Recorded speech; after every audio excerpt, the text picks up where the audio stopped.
نحمده ونصلي على رسوله الكريم اما بعد فاعوذ بالله من الشيطان الرجيم بسم الله الرحمن الرحيم رب اشرح لي صدري ويسر لي امري واحلل عقدة من لساني يفقهوا قولي السلام علیکم ورحمۃ اللہ وبرکاتہ۔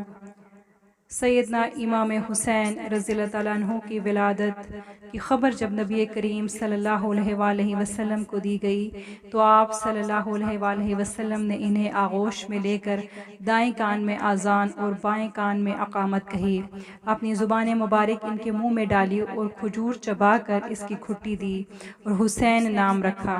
سر کے بال منڈوا کر اس کے برابر چاندی صدقہ فرمائی۔ 7 دن گزرنے کے بعد 2 مینڈھے ذبح کرا کے عقیقہ کیا۔ سیدنا امام حسین شکل و صورت میں حضور صلی اللہ علیہ وآلہ وسلم سے مشابہت رکھتے تھے۔ آپ کی کنیت عبداللہ تھی۔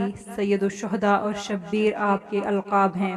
حضور اکرم صلی اللہ علیہ وآلہ وسلم حسنین کو کندھوں پر سوار کر کے فرمایا کرتے تھے، اے اللہ، جس طرح میں ان دونوں سے محبت رکھتا ہوں تو بھی ان سے محبت رکھ، اور جو ان دونوں کو محبوب رکھے تو بھی اس کو محبوب رکھ۔ حضرت انس رضی اللہ تعالیٰ عنہ نے عرض کیا، یا رسول اللہ صلی اللہ علیہ وآلہ وسلم، اہل بیت میں آپ کس کو سب سے زیادہ محبوب رکھتے ہیں؟ تو آپ نے فرمایا، اولاد میں فاطمہ کو اور اولاد کی اولاد میں حسن و حسین کو۔ ایک دن آپ صلی اللہ علیہ وآلہ وسلم نماز ادا فرما رہے تھے کہ حضرت حسین آپ کی پیٹھ پر سوار ہو گئے۔ آپ صلی اللہ علیہ وآلہ وسلم نے اس وقت تک سر مبارک نہ اٹھایا جب تک وہ پشت مبارک سے اتر نہ گئے۔ حضور صلی اللہ علیہ وآلہ وسلم نے حضرت امام حسین کے بارے میں فرمایا، یہ شجاع ابن شجاع ہے، میرا بیٹا بہادر ہوگا۔ حضرت امام علی کا چھوٹی عمر میں ہی فہم و ذکا کا یہ عالم تھا کہ جو بات ایک دفعہ سن لیتے مدت تک دماغ سے نہ نکلتی اور ہر بات کا مدلل اور معقول جواب دیتے تھے۔ سیدنا امام حسین نے کم عمری میں ہی قرآن حفظ کر لیا تھا۔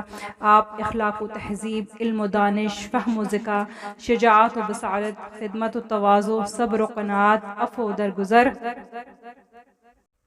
اور جود و سخا میں اپنا کوئی ثانی نہ رکھتے تھے۔ آپ رضی اللہ تعالیٰ عنہ کو دربار رسالت سے جوانان جنت کے سردار کا لقب ملا۔ عبادت و ریاضت میں بلند درجہ پر فائز تھے۔ آپ تقریباً 7 برس کی عمر تک حضور اکرم صلی اللہ علیہ وآلہ وسلم کی شاگردی میں رہے۔ آپ نے فرمایا، جو رسول اللہ کی سنت پر عمل نہیں کرتا وہ حضور صلی اللہ علیہ وآلہ وسلم سے بھی محبت نہیں رکھتا۔ ایک دفعہ کچھ لوگوں نے روزہ افطار کرنے میں دیر کر دی تو آپ نے فرمایا، اے لوگو، اللہ کا خوف کرو اور رسول اللہ صلی اللہ علیہ وآلہ وسلم کے طریق پر چلو۔ آپ صلی اللہ علیہ وآلہ وسلم کا تو ارشاد ہے کہ روزہ کھولنے میں جلدی کرو اور سحری کھانے میں دیر کرو، مگر تم اس کے برعکس کر رہے ہو۔ زہد و عبادت کا یہ عالم تھا کہ ذکر الہی میں مصروف رہ کر راتوں کو حیات تازہ بخشتے تھے۔ آپ کی عادت مبارکہ تھی کہ جب کوئی مصیبت یا مشکل پیش آتی تو فوراً نماز کے لیے کھڑے ہو جاتے اور کثرت سے نوافل ادا فرماتے۔ بعض اوقات نماز عشاء کے بعد پوری رات عبادت میں گزارتے اور فجر کی نماز پڑھ کر تلاوت فرماتے اور پھر تھوڑی دیر کے لیے سو جاتے تھے۔ آپ نے باقاعدہ 25 حج فرمایا کرتے تھے کہ پیدل چل کر حج کرنے سے زیادہ لطف اور ثواب زیادہ ملتا ہے۔ حضرت امام حسین کی زندگی میں کوئی واقعہ ایسا نہیں ملتا کہ آپ نے کوئی فیصلہ یا کوئی فتویٰ کتاب و سنت کے خلاف دیا ہو۔ آپ علم و عرفان کے گہوارہ تھے اور علوم الہیہ اور نبویہ میں بلند مقام رکھتے تھے۔ آپ سے سوال کیا گیا کہ بعض لوگ آپ کے سامنے گستاخی کرتے ہیں اور تش روی سے پیش آتے ہیں مگر آپ ان سے کوئی مواخذہ نہیں فرماتے، تو فرمایا، میرے نانا نے اس کی اجازت نہیں دی اور یہی سبق دیا ہے کہ لوگ سختی برتیں تو تم نرمی برتو، وہ پتھر بنے تو تم موم بن جاؤ۔ آپ نے اپنے ساتھیوں سے فرمایا، ہم نرمی کے پہاڑ ہیں، پگھلتے ہیں مگر اپنی جگہ سے نہیں ہلتے۔ حضور صلی اللہ علیہ وآلہ وسلم نے ہمیں یہی تعلیم دی ہے۔ آپ رضی اللہ تعالیٰ عنہ بے حد سخی اور مخیر تھے، احسان اور مروت سے پیش آتے اور محتاجوں کے لیے اپنا دست کرم بہت کھلا رکھتے تھے۔ فضول خرچی اور اسراف سے منع فرماتے۔ آپ مہمانوں کی تواضع اور خاطر مدارت فرماتے تھے۔ مصیبت کے وقت صبر کرنا اور مصیبت کے اوقات یاد الہی میں گزارنا آپ کا شیوا تھا۔ خلیق تھے اور دوسروں کو خلق اختیار کرنے کا درس فرمایا کرتے تھے۔ نہایت جری، حوصلہ مند، راسخ العزم اور نڈر تھے۔ اللہ کے سوا کسی کا خوف دل میں نہ رکھتے تھے، کوئی ارادہ فرما لیتے تو پہاڑ کی طرح مضبوطی سے اس پر قائم رہتے، کوئی ارادہ فرما لیتے تو پہاڑ کی طرح مضبوطی سے اسی پر قائم رہتے، بات جرات مندی سے کرتے تھے، دشمن سے کلام فرماتے تو بے باکی دکھاتے، جو بھی رائے دیتے وہ نہایت صائب اور پختہ ہوتی تھی۔ حضرت امام حسین نے فنون حرب میں حضرت علی سے تربیت حاصل کی تھی، اس لیے کسب جہاد میں ماہر و کامل ہو گئے تھے اور بہت سے معرکوں میں حصہ لے کر خوب نام پیدا کیا تھا۔ طرابلس میں رومیوں سے مقابلہ کر کے ان کو ہزیمت دی، سبتیلا کے حاکم جریر سے جہاد کر کے فتح مند ہوئے، کفسا کی جنگ، کلاجم کا محاصرہ اور یلغار میں بھی حصہ لیا اور بہت سی مغربی جنگوں میں بامردی سے جہاد کیا۔ معرکہ کربلا میں جو حیرت انگیز بہادری دکھائی وہ قیامت تک ثبت رہے گی۔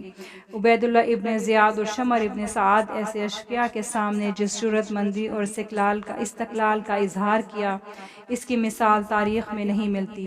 دشمن کے نرغہ میں آ کر محصور اور نظر بند ہونے کے باوجود احکام الہی کی پابندی، فرائض و سنتوں کی ادائیگی میں کوتاہی نہیں کی، آخری دم تک نماز میں توقف نہیں کیا، بھوک پیاس سے نڈھال، چاروں طرف تلواریں اور تیروں کی بارش، لیکن آپ ایک لمحہ ذکر الہی سے غافل نہ ہوئے۔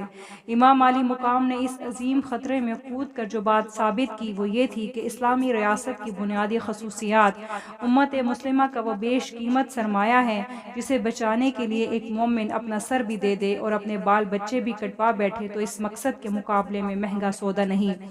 آپ نے 10 محرم الحرام 61 ہجری بروز جمعہ بوقت عصر 57 برس کی عمر میں شہادت پائی۔ امام حسین رضی اللہ عنہ نے یزید کے مقابلے میں استقامت دکھا کر اور میدان کربلا میں دعد شجاعت دے کر نہ صرف اپنے عہد میں غرور ملوکیت توڑا بلکہ پوری تاریخ کا رخ موڑ دیا۔ سیدنا امام حسین رضی اللہ تعالیٰ عنہ کا واقعہ شہادت نہ صرف اسلامی تاریخ کا ایک اہم واقعہ بلکہ پوری دنیا کی تاریخ میں بھی اس کو ایک خاص امتیاز حاصل ہے۔ اس میں ایک طرف ظلم و جبر اور سنگ دلی اور بے حیائی اور محسن کشی کے ایسے ہولناک اور حیرت انگیز واقعات ہیں کہ انسان کو ان کا تصور بھی دشوار ہے، اور دوسری طرف آل اطہار رسول صلی اللہ علیہ وآلہ وسلم کے چشم و چراغ اور ان کے 72 متعلقین کی چھوٹی سی جماعت کا باطل کے مقابلے میں ثابت قدمی اور قربانی اور جان نثاری کے ایسے واقعات ہیں جن کی نظیر ملنا مشکل ہے۔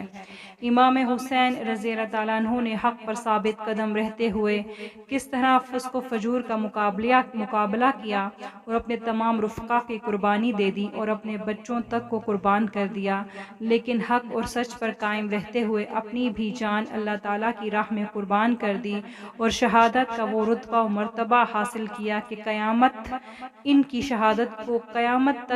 شہادت کو بھلایا نہ جا سکے گا اور ان کی شان بیان کی جاتی رہے گی۔ قتل حسین اصل میں مرگ یزید ہے، اسلام زندہ ہوتا ہے ہر کربلا کے بعد۔ کربلا کو کربلا کے شہنشاہ پر ناز ہے، اس نواسہ پر محمد مصطفیٰ صلی اللہ علیہ وآلہ وسلم کو ناز ہے۔ یوں تو لاکھ سجدے کیے مخلوق نے مگر حسین نے وہ سجدہ کیا جس پر خدا کو ناز ہے۔